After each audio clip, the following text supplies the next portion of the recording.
Petit détour par l'actualité économique et internationale de ce vendredi matin. On part tout de suite aux États-Unis. Joe Biden a signé hier le projet de loi portant temporairement la limite d'emprunt du gouvernement à 28 900 milliards de dollars. C'est colossal. Il écarte ainsi le risque de défaut de paiement des États-Unis, au moins jusqu'au mois de décembre. Le Trésor américain avait averti que si un relèvement du plafond de la dette n'était pas décidé, le pays pourrait se retrouver en défaut de paiement dès mardi prochain. Alors ce relèvement de 480 milliards de dollars, il pourrait être utilisé d'ici le 3 décembre, sachez-le. Le président des Républicains au Sénat, minoritaire au sein de la Chambre haute, Mitch McConnell, a écrit à Joe Biden pour lui dire qu'il ne travaillerait pas à un nouveau relèvement de cette dette.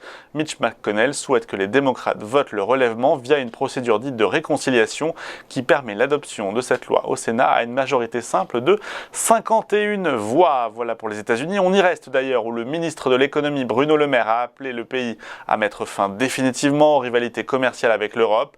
Appel lancé donc hier depuis Washington. Il y rencontrait des responsables de la Maison-Blanche en marge des réunions du FMI et de la Banque mondiale qui se tiennent cette semaine.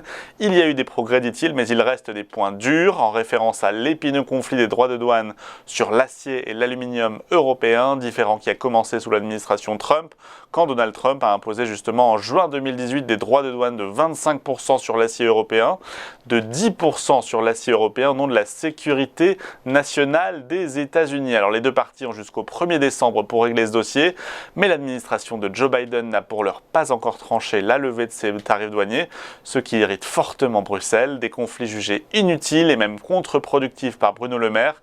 Il nous empêche, je cite, de travailler sur des sujets beaucoup plus importants qui sont par exemple les difficultés d'approvisionnement en matières premières, en semi-conducteurs, ou la création de nouvelles filières technologiques. Fin de citation. Au retour en France, sachez que l'Assemblée nationale a voté hier la promesse gouvernementale d'un bouclier tarifaire pour tenter d'atténuer la hausse persistante des prix de l'énergie.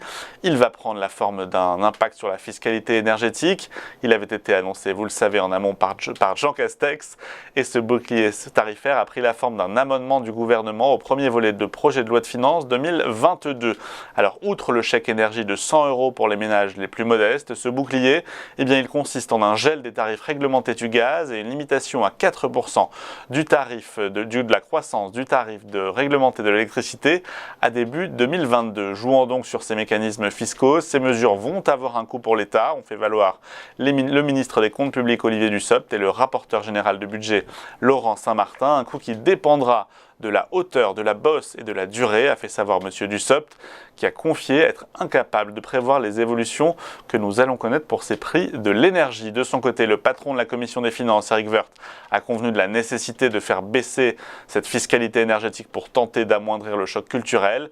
Et à l'inverse, la France insoumise, par la voix du député Éric Coquerel, a taclé un bouclier largement en carton-pâte. Il a proposé, lui, de taxer exceptionnellement les profits des entreprises énergétiques. À gauche comme à droite, on soulève le souvenir des Gilets jaunes de l'automne 2018, quand l'augmentation de la facture énergétique avait été synonyme d'explosion sociale dans notre pays. Voilà pour ces quelques titres repérés dans l'actualité de ce vendredi matin. Avant de marquer une première pause, détour par les marchés financiers, jour d'introduction en bourse pour OVH, mais d'ici là, le CAC 40 hier soir a clôturé en forte hausse significative d'1,33%, 6685 points. CAC 40 porté notamment par Kering, plus de 8%, et par les valeurs de croissance, à l'image de Capgemini, plus de 41%, et Téléperformance, plus de 39%. A l'inverse, certaines valeurs cycliques étaient à la peine hier, c'est le cas de Bouygues, Engie ou encore Renault. Baisse contenue cependant, puisque Bouygues, pire performeur hier, ne perdait que 0,77% en clôture, moins 0,72% pour Engie et moins 0,25% pour Renault. De l'autre côté de l'Atlantique, tendance également au vert, nette hausse hier sur fond de publication trimestrielle solide, on va en reparler avec Eric Galliègue notamment. Des données sur le marché du travail et sur l'inflation qui ont apaisé les inquiétudes sur la perspective d'un relèvement des taux d'intérêt. Cela donne un indice Dow Jones qui a gagné 1,56% hier, 34 912 points. Le Nasdaq fait même mieux, il s'adjuge 1,73%, porté par les hausses de Facebook, Microsoft, Apple ou encore Alphabet.